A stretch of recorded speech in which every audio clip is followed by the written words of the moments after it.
Mateo 5, 13 al 16. Hoy hablaremos de la luz y de la sal,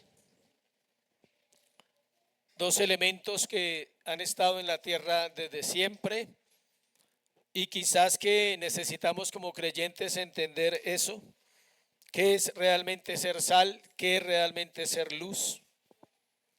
Una de las falencias de la iglesia en este tiempo es precisamente que no está haciendo la labor a la cual fue llamada. La iglesia no está cumpliendo el propósito, digámoslo así.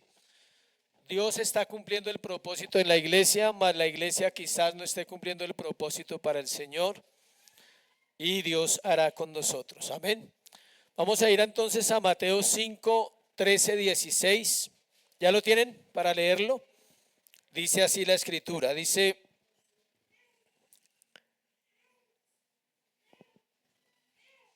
vosotros sois la sal de la tierra, pero si la sal se desvaneciere, ¿con qué será salada? No sirve más para nada, sino para ser echada fuera y hollada por los hombres. Vosotros sois la luz del mundo. Una ciudad asentada sobre un monte no se puede esconder, ni se enciende una luz y se pone debajo de un almud, sino sobre el candelero, y alumbra a todos los hombres que están ¿dónde? En casa. Así alumbre vuestra luz delante de los hombres, para que vean vuestras obras y glorifiquen a vuestro Padre que está en los cielos. Vamos a entrar directamente al tema. Ya hemos orado por esta palabra. Vamos a entrar directamente al sermón. Luego de que el Señor da las 8 bienaventuranzas, las cuales son las características de los hijos del reino o los hijos de Dios, ahora Él pasa a hablar de la responsabilidad que tiene la iglesia en este mundo, y para ello el Señor usó dos metáforas con dos elementos muy importantes en la vida del ser humano. Está la sal, que es importante, y está la luz. No está hablando de la luz de la energía, de esta energía que vemos, de este tipo de luz, sino la luz de Dios, la luz de este mundo. Y está hablando de una manera espiritual, porque la única luz que puede alumbrar las tinieblas es la luz de ¿quién? De Cristo, la cual está en el corazón de sus hijos. Pusimos como título del sermón: iglesia igual a luz y sal de este mundo. Esa es la iglesia. El Señor repite dos veces en ese pasaje. En versículo 13 dice: vosotros sois la sal de la tierra. Y en versículo 14 dice: vosotros sois la luz del mundo. Si usted es detallista, note que no está diciendo ustedes serán, sino ustedes ¿qué? Son. Él no dijo que uno tenía que hacer algo para conformarse y ser sal y ser luz, sino que todos aquellos que son hijos de Dios ya son la sal de este mundo y ya son la luz de este mundo. Entienda esto: ningún hombre es una isla, y mucho menos la iglesia. Una de las grandes luchas para que una iglesia se establezca y crezca y llegue a la madurez de Cristo es lograr que la gente se congregue todos los domingos. Esa es una gran lucha en todas las iglesias con este modelo que nosotros tenemos. ¿Por qué? Porque la gente quiere ser como una isla, es decir, quiere entender el cristianismo a su manera, lo cual es imposible. El llamado de la iglesia es a influenciar a este mundo. La sal es global, ¿sí sabían? La sal existe en todas las naciones de la tierra, y el sol representa la luz de día, de esta humanidad, y también está sobre ¿qué? Todas las naciones. Entonces las dos metáforas que el Señor está usando no son por casualidad. No es que a Él se le ocurrió: voy a hablar de la sal y voy a hablar de la luz a ver si ellos me entienden. No, Él sabe de lo que está hablando. Él sabe qué es la sal, esa que usted le echa al huevo y que usted le echa al aguacate. Él sabe qué es la sal. Y estamos en un contexto en Mateo capítulo 5 del cual es necesario hablar, y ya vamos para allá. Él sabe qué es la luz. Él está usando dos cosas universales, porque la iglesia es ¿qué? Universal. Recuerde que la iglesia es ¿qué? Universal. La sal debe retener su sabor y la luz debe permitírsele brillar. La sal no sirve para nada si pierde su sazón, y la luz no sirve para nada si se oculta. Si la sal no sirve, usted no la usa. Si usted compra un tarro de sal, 1 kilo de sal, y resulta que le echa las comidas y sigue simple, pues no es sal. Porque la sal tiene una característica, ella nunca pierde su sabor. Tan pronto usted le echa, cambia. Pero si usted le aplica las comidas y resulta que no le da sabor, usted tiene que decir, uy, me robaron, o sea, compré algo que no es sal.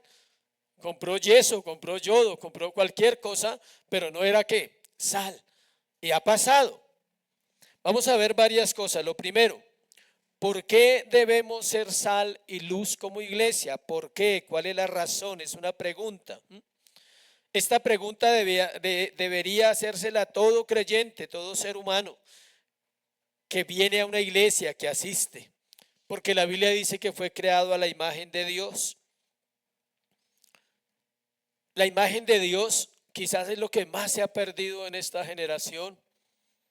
Se ha perdido en los hogares, se ha perdido en la sociedad, se ha perdido en el Estado y lamentablemente aún se ha perdido ¿dónde?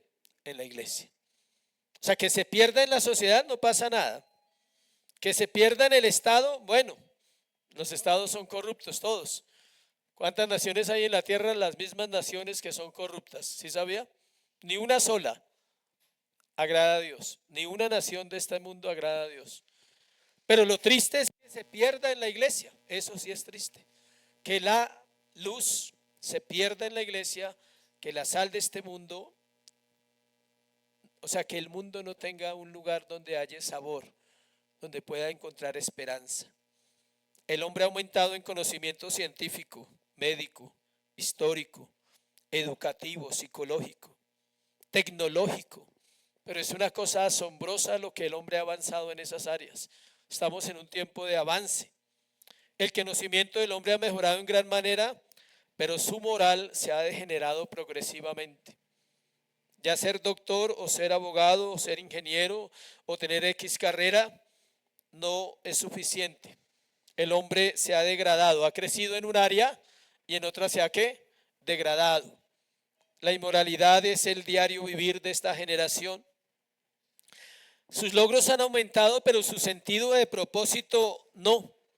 Y el significado prácticamente ha desaparecido, es decir, los valores y lo moral ya no existe. Ya nadie quiere hablar de eso. En lugar de mejorar la calidad moral y la vida espiritual, los descubrimientos y logros del hombre han proporcionado maneras en que puede pecar mejor, en que puede expresar de una manera mejor su depravación. Cada vez que encuentra logros y avanza en la ciencia, el hombre lo usa ¿para qué? Para promoverse a sí mismo, no para promover la gloria de Dios. ¿Por qué debemos ser sal y luz como iglesia? Porque el mundo lo necesita. Esa es la respuesta. El mundo necesita la iglesia. La iglesia no necesita al mundo. Hablando de un sistema de maldad, ¿no? Lo que parece progreso está separando a los hombres de Dios cada día más. Por eso el famoso progresismo, ¿sí lo ha escuchado? Todos los países de Latinoamérica quieren ser ¿qué? Progresistas. ¿Qué es ser progresista para los que no saben nada de política o de actualidad? Ser progresista es ser liberal.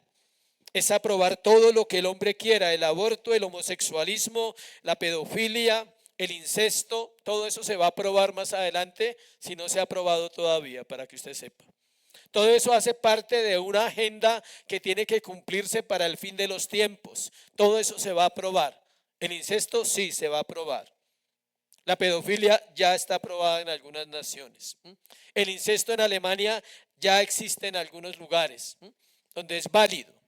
Y todo eso da una muestra que el mundo está en tinieblas y que el mundo ha perdido la razón de ¿qué? De vivir. Y esa tarea no está delegada a nadie más, ni al Estado, ni a la educación en los colegios, ni en las universidades. Está delegada ¿a quién? A la iglesia. La luz vino a este mundo y los hombres amaron más las tinieblas que la luz. No amaban la luz porque amaban las tinieblas y no se puede amar las dos cosas a la vez. O tú amas la luz o amas las tinieblas. O tú eres luz o hay tinieblas en tu corazón. Debemos ser sal y luz de este mundo, porque no hay nadie más. Acá no dice a los fariseos, a los escribas, a los romanos, dice vosotros sois la sal de la tierra, vosotros sois la luz del mundo. Dios le designó esa tarea a la iglesia en término plural, no al pastor, gracias a Dios. ¿En término qué? Plural, vosotros. Gramática de tercero de primaria, yo, tú, él, nosotros y vosotros. Nosotros somos la sal de la tierra. Es toda la iglesia, no una parte, es toda la iglesia. Un grano de sal no es suficiente, necesita varios granos. Échele un grano, haga el ejercicio, si quiere en casa mañana. Échele un grano de sal al huevo y verá que no pasa nada. Pero échele varios y él coge ¿qué? Sabor. Un rayo de luz no alumbra mucho, pero varios rayos de luz logran tener claridad y disipar ¿qué? La oscuridad. Varios rayos de luz logran traer ¿qué? Claridad. Si usted prende una vela en un espacio grande, alumbra ¿qué? Un poquito. Pero si prende 100 velas, alumbran un poco más. Y si entonces ya no son las velas, sino bombillos, y si son lámparas, pero lámparas de electricidad, entonces alumbran más, van a hacer más, que se vean más las cosas. Si cada creyente, cada uno de los que hacemos parte del cuerpo de Cristo, hiciera lo que le corresponde, el mundo sería permeado, influenciado por la iglesia. Solo la iglesia puede mostrar el camino al Padre a los ciegos, a los que han perdido la esperanza de vivir. Ese es un tema que confronta mucho mi vida personal, valga la redundancia. Si hemos sido o no hemos sido luz, si estamos siendo sal, si alguien te ve vivir de una manera sencilla en tu vida cotidiana y ve a Cristo y dice, ahí hay algo en esa vida que quisiera tener, aunque no me gusta, pero quisiera tener algo de esa vida, de esa paciencia, de esa mansedumbre, de esa santidad que puede irradiar la iglesia. Cuando dice sois, como les dije al principio, no está diciendo que ellos serían, sino les está afirmando ustedes son lo que él está diciendo. Tampoco está hablando de obras, tenga cuidado con esto. No está hablando de hacer, sino de ¿qué? Ser. Sin mucho aspaviento, decían los abuelos, ¿no? Sin mucho escándalo, sin mucha bulla, el cristiano puede influenciar. Solo necesita una vida ¿qué? Santa. Una vida que no tenga corrupción, porque lo corrupto no puede ayudar a lo corrupto, necesita ser sacado de la corrupción. Una vida que tenga luz y claridad en cuanto a los temas de la vida continua, en cuanto a lo que está viviendo esta generación. La luz, la sal es negativa y la luz es positiva. Ahora lo vamos a mirar. Ahora vamos a ampliar cada una de estas dos palabras. La sal es ¿qué? Negativa. Ella previene la corrupción, pero no puede cambiar. Escuche. Ella cuando se le aplica a los alimentos, ¿ella qué hace? Previene que se pudran, pero no los cambia. Solo demora que se van a podrir, pero lo demora un rato. En cambio la luz no. La luz cambia inmediatamente. La luz es positiva, la sal es negativa. La sal y la luz tienen sus contrarios. Es decir, ¿cuál es lo contrario a la sal? La corrupción, la pudrición. ¿Y cuál es lo contrario a la luz? Las tinieblas. Es decir, la iglesia no está bajo corrupción, la iglesia no está bajo oscuridad. Si nosotros que somos creyentes vivimos en corrupción y vivimos en oscuridad, no podemos ser lo que Dios dice que somos. Es difícil abrir los labios y proclamar a Cristo si no lo vives, si no hay una pasión en tu corazón. La sal y la luz son influencia al mundo entero. Vamos a hablar de las dos metáforas y vamos a explicarla una por una después de haber dado la primera parte, que por qué debemos ser luz y sal como iglesia, porque el mundo está en oscuridad. Por eso debemos ser sal y luz. Si usted no lo cree, le invito a que piense solo alrededor suyo cuántas personas usted conoce y sabe que ellos están perdidos. Y usted sabe que si ellos mueren, van a ir al infierno. Pero nos da igual. Se activan los sordos en el cerebro y no pasa nada. Necesitamos aprender y necesitamos comenzar una vida que muestre esto. La sal, versículo 13. Vosotros sois la sal de la tierra, pero si la sal se desvaneciere, ¿con qué será salada? No sirve más para nada, sino para ser echada fuera y hollada por los hombres. Cuando el Señor dice que vosotros sois la sal de la tierra, está diciendo que nosotros somos un testimonio de Él, que la sal y la tierra permanecerán hasta el fin de los tiempos. Escuche, en el tiempo del Nuevo Testamento vamos a hacer un contexto para que usted y yo podamos aprender por qué Dios dijo eso. Si usted quiere entender la Biblia, tiene que hacer eso. Ir y mirar por qué estaba pasando, cómo era la cultura allá. Resulta que en los tiempos de Jesús y en los tiempos del Nuevo Testamento, la sal era un elemento muy importante. Tenía cualidades importantísimas. En la Biblia tiene muchos significados. La sal que usaban en Israel o en Jerusalén se encontraba alrededor del Mar Muerto. Había sal, es un sector de salinas. No era pura, estaba totalmente mezclada con yeso y arena. El Señor no está hablando algo por hablar, estaba mezclada ¿con qué? Yeso y con arena, lo cual hacía que no sirviera para las comidas. Es decir, ellos tenían que hacer un proceso de ¿qué? Purificarla. ¿Cuál es el elemento químico de la sal para los estudiantes universitarios y graduados, doctorados? ¿El cloruro de qué? De sodio. Resulta que el cloruro de sodio nunca pierde su sabor. Nunca pierde su sabor. Siempre sabe a qué? A sal. Entonces, como esta arena estaba contaminada, ¿qué hacían? La botaban. Porque al echarle a los alimentos, pues era comer yeso y arena, y nadie quiere comer yeso y arena. ¿Salaba? Sí, porque la sal no pierde su sabor, pero salaba y contaminaba la comida. Ahora vamos a mirar qué hacían con la sal, de acuerdo al texto, dónde la botaban y qué pasaba con esa sal. En la Biblia, entonces, la sal tiene varios significados. Vamos a mirar varios. El primero, la sal como símbolo de vida. La sal como símbolo de vida. Acompáñeme a Ezequiel 16:4. Ezequiel 16:4.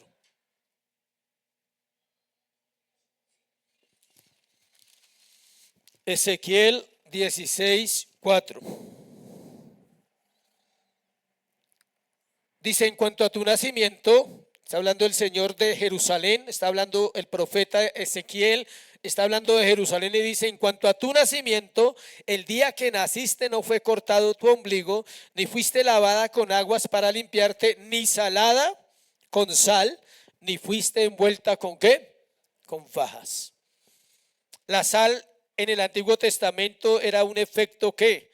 Purificador. Purificaba. Cuando la persona nacía, los bebés los bañaban ¿con qué? Con sal. Para nosotros es una connotación de ruina, de miseria. Me salaron, me echaron sal. Eso es un contexto cultural, es un contexto tradicional. Eso es mentira. O sea, que a usted le caiga un poquito de sal, usted no se sala. Tal vez ya estaba salado y no se dio cuenta. O sea, que era diferente. Usted no se va a salar porque le caiga sal. Eso es puro, eso es una cultura agorera, se llama. Una cultura que tiene agüeros, que si pasa por debajo de la escalera, que si se mira en un espejo roto. Todo eso es ¿qué? Agorero. Son agüeros de los pueblos. En Israel no tenían agüeros de esos. Lavaban a los niños con sal cuando nacían. Y la sal representaba un elemento que purificaba. Mire, Segunda de Reyes 19:22.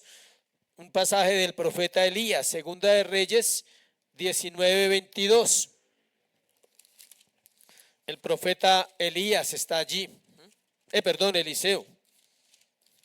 Segunda de Reyes 19:22. Mire lo que dice. Segunda de Reyes, 2. Segunda de Reyes 2, 19, 22. Dice así. Y los hombres de la ciudad dijeron a Eliseo: he aquí el lugar en donde está colocada esta ciudad es bueno, como mi señor ve, mas las aguas son malas y la tierra es estéril. ¿Se oye? Entonces él dijo: traedme una vasija nueva y poned en ella ¿qué? Sal. Y se la trajeron. Y saliendo él a los manantiales de las aguas, echó dentro la sal y dijo: así ha hecho Jehová, yo sané estas aguas y no habrá más enfermedad en ellas, no habrá más en ellas muerte ni enfermedad. Y fueron sanas las aguas hasta hoy, conforme a la palabra que Jehová habló a Eliseo. Entonces la sal era para purificar. La iglesia es la única que puede detener la corrupción de este mundo. Y esto tiene mucho que ver, escuche, con su manera de hablar y su manera de pensar. Tal vez usted no le hable a todo el mundo de Cristo, pero hable bien. Su lenguaje debe ser un lenguaje sazonado, que cause curiosidad a las personas, que las personas digan: me gustaría hablar con esa persona eso que dijo, porque eso no lo usa todo el mundo, eso no lo dice nadie, solo esas personas llamadas iglesia pueden hablar dando ¿qué? Sabor al mundo caído. El mal no puede controlar todo, gracias a Dios, porque no controla la iglesia. El mal puede controlar cualquier cosa en este mundo, menos que la iglesia. Aunque todo avance hacia una corrupción total, la iglesia avanza en santidad, aunque no parezca. La sal debe penetrar en los alimentos y evita que se pudran rápido. Así la iglesia ha evitado en diferentes épocas y también hoy que se pierda la esperanza de este mundo caído. La sal, ¿cómo funciona la sal? Ustedes lo saben. Ella entra a la comida, pero se mete. Ella baja. Es algo que la absorbe y le da sabor. Y si usted la echa cuando está cocinando los alimentos, más todavía, porque el calor y todo el proceso hace que ella penetre. Así la iglesia, escuche, aunque no parezca, y por gracia y por misericordia, la iglesia penetra en la cultura. La iglesia está entrando. Oramos que esta iglesia también haga parte de ese proceso que Dios está haciendo en la tierra. Algo más, el sabor, le da sabor a las comidas. No solo detiene la putrefacción, le da sabor a las comidas. Job 6, 7. Job 6, del 6 al 7. Increíble que Dios sea tan detallista en la Biblia, a mí me aterra eso. Job 6, del 6 al 7. ¿Se comerá lo desabrido sin sal? ¿Habrá gusto en la clara del huevo? Las cosas que mi alma no quería tocar son ahora mi alimento, dice Job. Qué prueba tan difícil. Todo lo que comía le sabía ¿qué? Desabrido. Por eso él dice: ¿se comerá el huevo sin sal? Dice. El huevo es universal, definitivamente. Job 6, del 6 al 7. Le tocó comer alimentos, pero su enfermedad, escuche, su condición de prueba hacía que no le supiera nada. O sea, la comida podía tener sal, pero él había perdido su sabor, su esperanza por un momento, y todo lo que comía le sabía ¿qué? Desabrido. Eso pasa cuando uno está enfermo, ¿sí sabía? Hay gente que perdió el sabor y hay gente que perdió el gusto mucho antes de que lo perdiera. Ha perdido el gusto de la vida, ha perdido el gusto de vivir. Isaías 30, 24. Isaías 30, 24. Dice así: tus bueyes y tus asnos que labran la tierra comerán grano limpio, aventado con pala y criba. En otra versión dice que se hablaba de Isaías 30, 24. Tus bueyes y asnos que labran la tierra comerán grano limpio, aventado con pala y criba. Dice que ahí se refiere a la sal que les daba sabor a las comidas de los animales. Aún los animales comen sal. Y no cree que solo nosotros tenemos ese privilegio, no. ellos también. Otro aspecto de la sal, sirve como fertilizante. No sé si alguien sabe que la sal también sirve como fertilizante. Los abonos traen ¿qué? Sal para la tierra.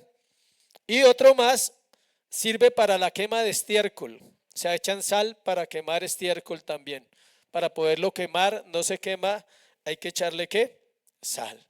Note los usos que tiene la sal. Hablando de vida, ahora hablemos de la sal como símbolo de ¿qué? De muerte.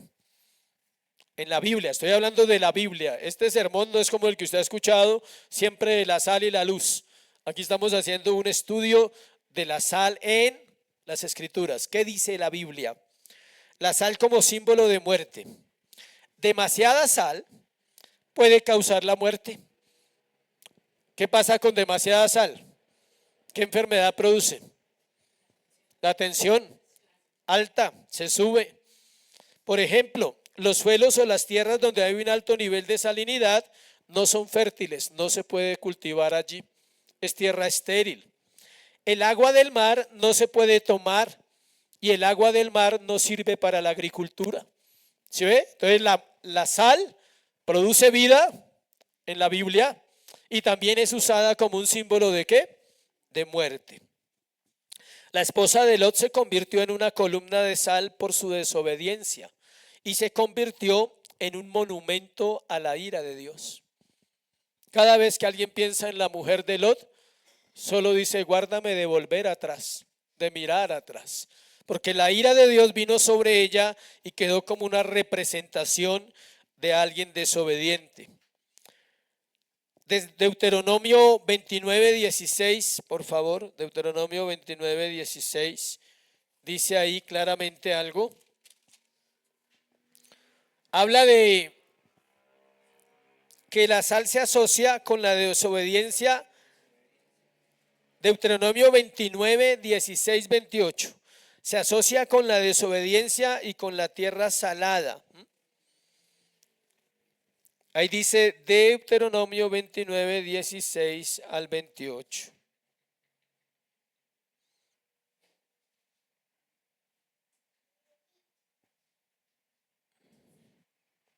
Versículo 23, 22, 23 dice: dirán las generaciones venideras, vuestros hijos que se levanten después de vosotros, y el extranjero que vendrá de lejanas tierras, cuando vieren las plagas de aquella tierra y sus enfermedades, de que Jehová la ha hecho enfermar, azufre y sal, abrazada con toda su tierra, no será sembrada, ¿sí ve?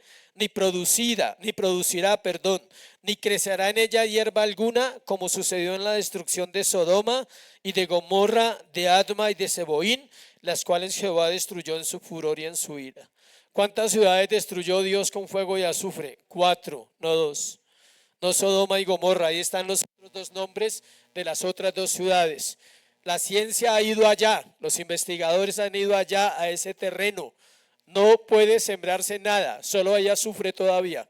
Todavía encuentran azufre y eso fue hace miles de años y todavía encuentran sal, pero una sal destructiva. Siempre que se habla de salado en la tierra y en la Biblia, se habla de esterilidad. Ezequiel profetiza que en la era venidera el agua del mal muerto se refrescará a pesar de que sus pantanos seguirán siendo salados. Dios es el único que puede quitar esa maldición de la tierra cuando está salada por la sal literal. La sal ha destruido muchos terrenos. Los terrenos que tienen sal no sirven para nada. Santiago 3:19, 3:9-12. Esta ya tiene que ver con nosotros. Santiago 3:9-12. Dice así: con ella bendecimos al Dios y Padre, y con ella maldecimos a los hombres que están hechos a la semejanza de Dios. De una misma boca proceden bendición y maldición. Hermanos míos, esto no debe ser así. ¿Acaso alguna fuente hecha por una misma abertura agua dulce y amarga? Hermanos míos, ¿puede acaso la higuera producir aceitunas o la vid higos? Así también ninguna fuente puede dar ¿qué? Agua salada y agua dulce. El creyente habla bien o habla mal. No hay término medio, no es que me equivoqué, no, hablaste mal o hablas bien. Siguiente, la sal como símbolo de pacto, números 18, 19. Números 18, 19. La sal como símbolo de pacto. Números 18, 19. Todas las ofrendas elevadas de las cosas santas que los hijos de Israel ofrecieron a Jehová, las he dado para ti y para tus hijos, para tus hijas contigo, por estatuto perfecto, perpetuo, pacto de sal perpetuo es delante de Jehová para ti y para tu descendencia. La sal era usada ¿para qué? Para los pactos. También se usa en las ofrendas, puede anotar ahí la sal y los sacrificios, que es la siguiente presentación. La sal y los sacrificios, la sal como símbolo de pacto. Es decir, cuando se presentaban las ofrendas, les tenían que echar ¿qué? Sal. ¿Por qué? Uno dice, pero ¿para qué? Si es un animal que van a quemar, para que tuviera un olor más rico.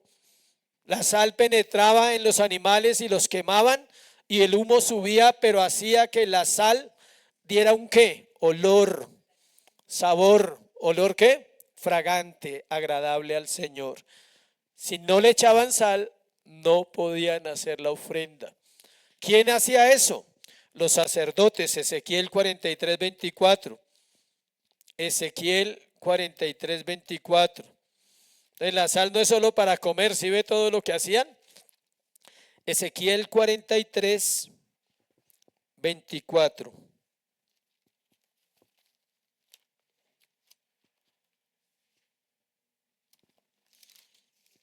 Dice así. Dice, y los ofrecerá delante de Jehová y los sacerdotes echarán sal sobre ellos y los ofrecerán en holocausto a Jehová.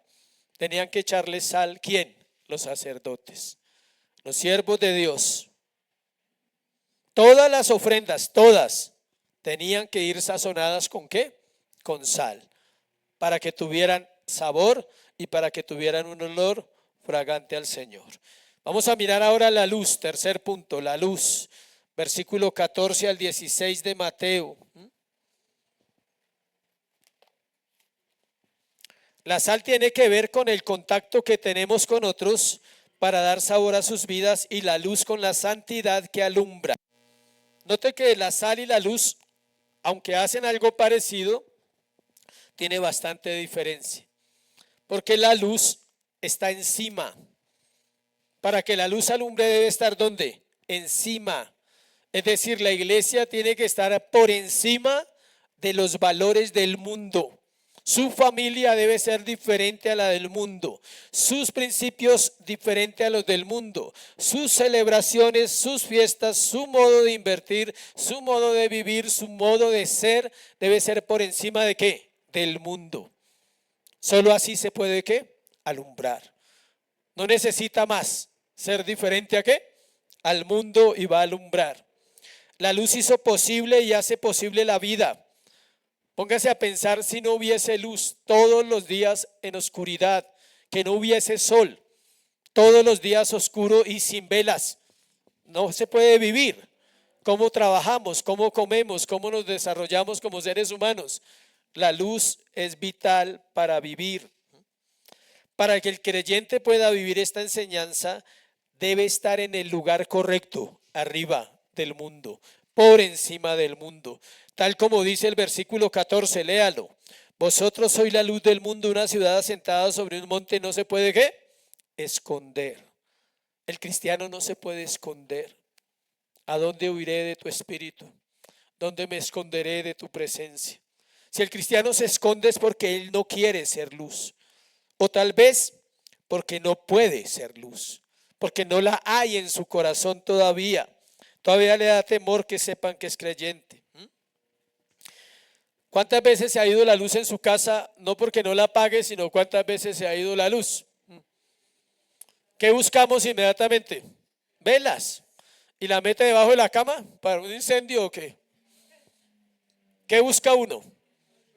la nevera y la botellita, si es la nevera lo más alto, o una repisa, o allá encima. Nunca, nunca, por sentido común, nadie la pone ¿qué? Abajo. Usted no la pone ahí en el suelo y eso no alumbra nada.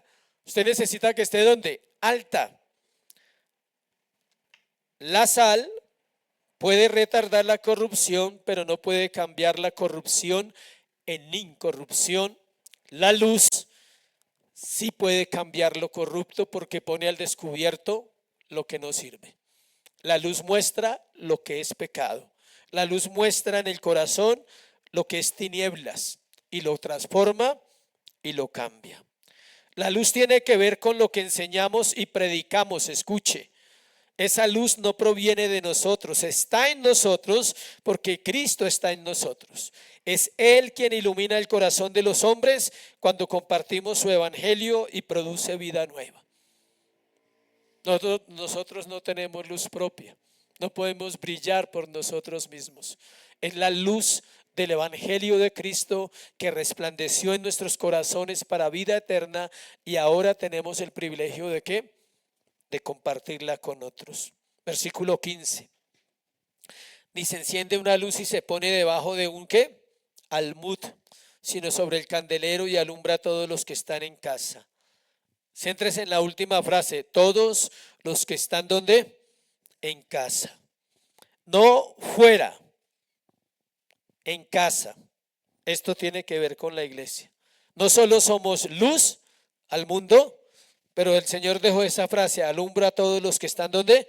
En casa. Esto es una casa y acá empieza la luz primero. Acá debemos ser testimonio unos con otros. Y también se aplica a la casa. Allá donde usted vive debe ser luz también. Las casas en la época de Mateo eran de una sola habitación.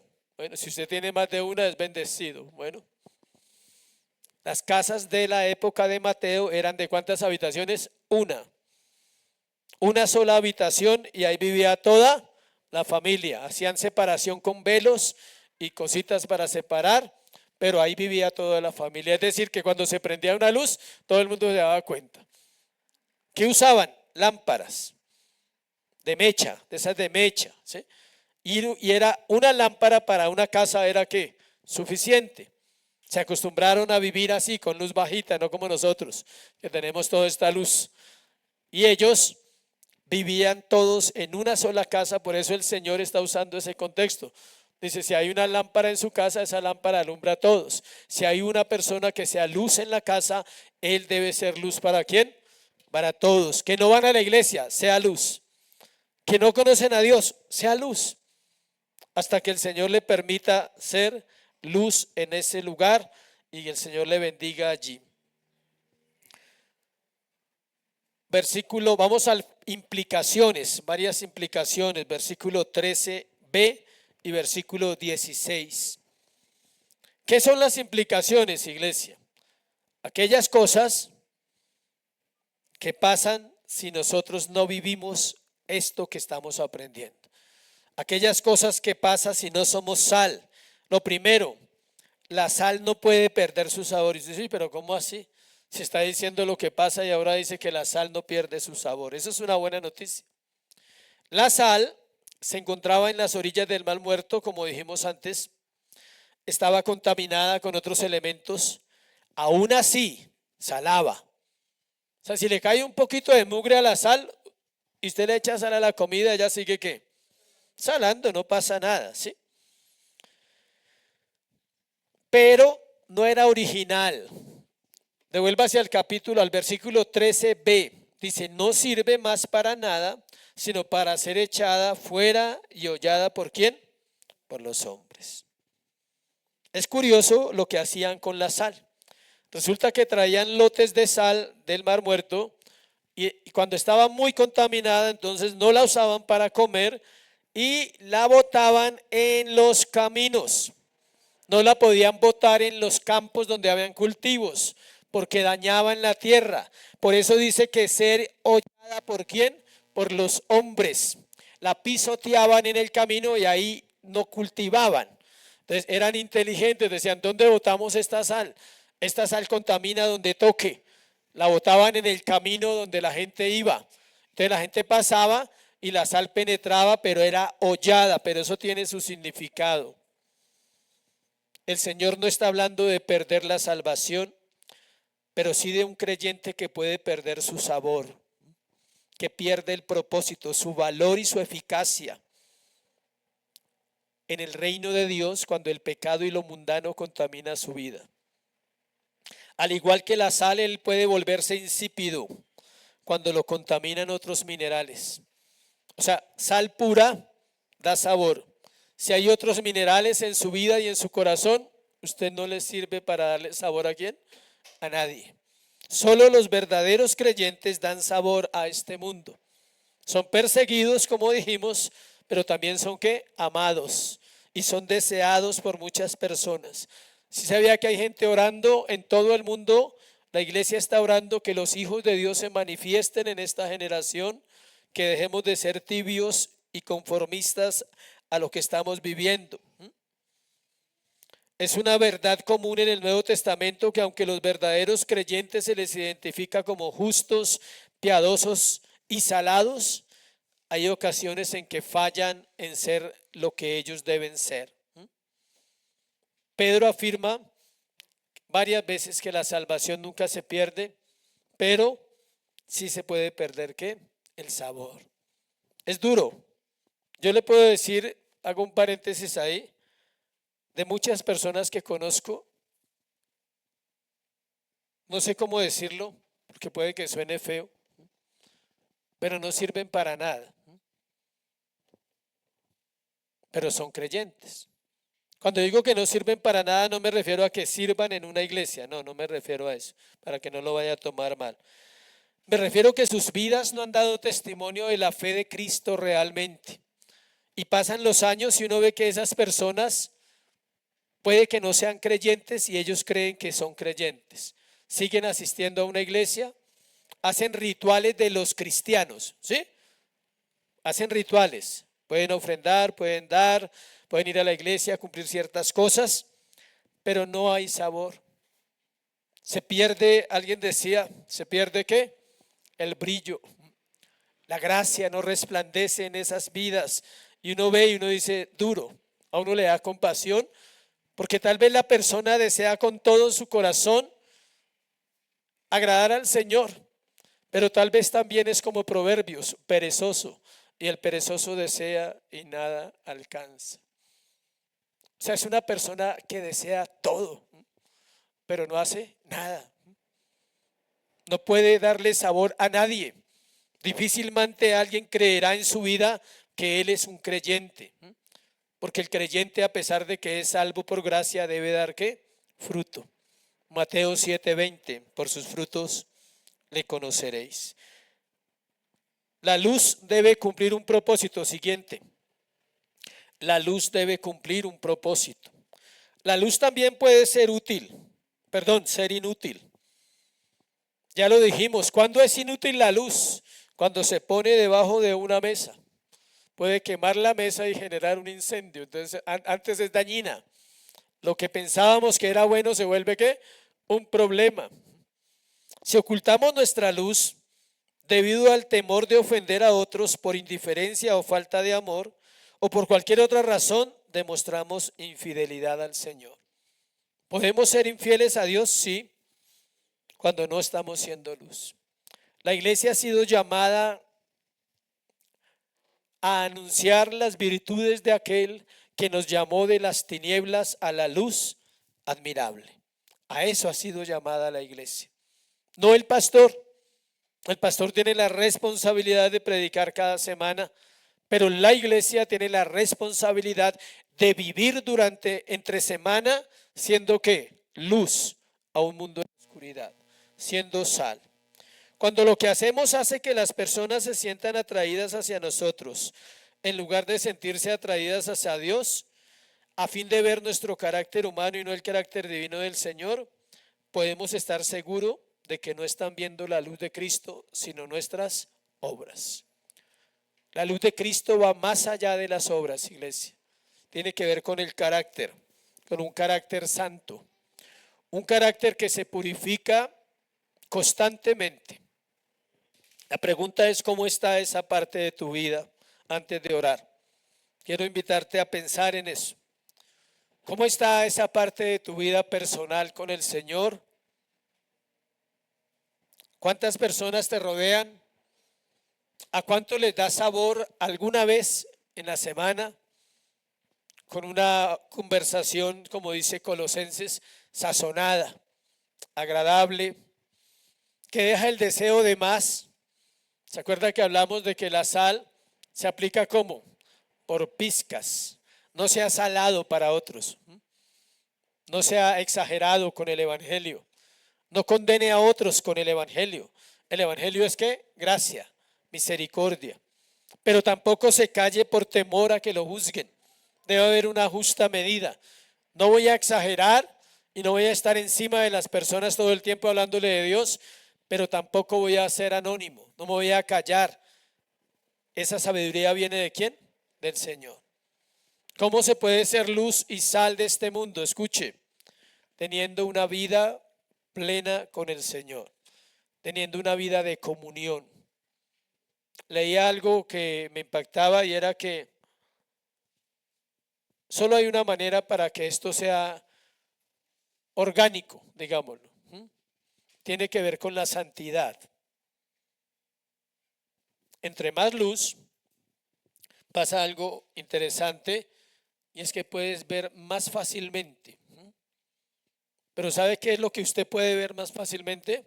Su pecado, no el de los demás. Ser luz tiene que ver con eso. Cuando cada mañana voy ¿a quién? A la luz de este mundo, se llama Cristo. Jesús dijo: yo soy la luz del mundo, el que a mí viene ya no andará en tinieblas, sino que tendrá la luz de la vida. Él dijo: la luz vino a este mundo y los hombres amaron más las tinieblas que la luz. Él dijo: la luz resplandece en las tinieblas y la luz da vida. Si vienes a Cristo cada mañana, serás confrontado con la luz de su santidad, con su espíritu. Y lo primero que va a aparecer en esa luz va a ser ¿qué? Tu pecado. Y al santificar tu pecado vas a poder ser luz para el prójimo. Amén. ¿Y qué vas a encontrar al venir a Cristo? Gozo, el sabor de la vida. Dice: la vida es difícil. Si pregunto amén, tal vez todos digan amén. ¿La vida es difícil? Sí. Pero la vida es preciosa. Porque nos la dio ¿quién? Dios. Y Dios no ha dado un regalo malo. Que nosotros dañamos los regalos, eso es diferente. Pero todos los regalos de Dios son buenos hasta el que tiene a su lado. Es así. Ese es bueno también. Es espectacular. ¿Quién daña el regalo? El que lo recibe. ¿A cuántos les han dado un regalo que no les gusta? A muchos. No lo usa, allá lo tiene. Y el otro sabe que no le gustó porque nunca lo usó. Allá está. No hubo sabor, no hubo nada, no hubo algo, no, como que no me gustó el color, como que no se adapta a mí, ¿sí? La ventaja es que el Señor nunca se equivoca y siempre da lo que necesitamos. Amén. Vamos a orar.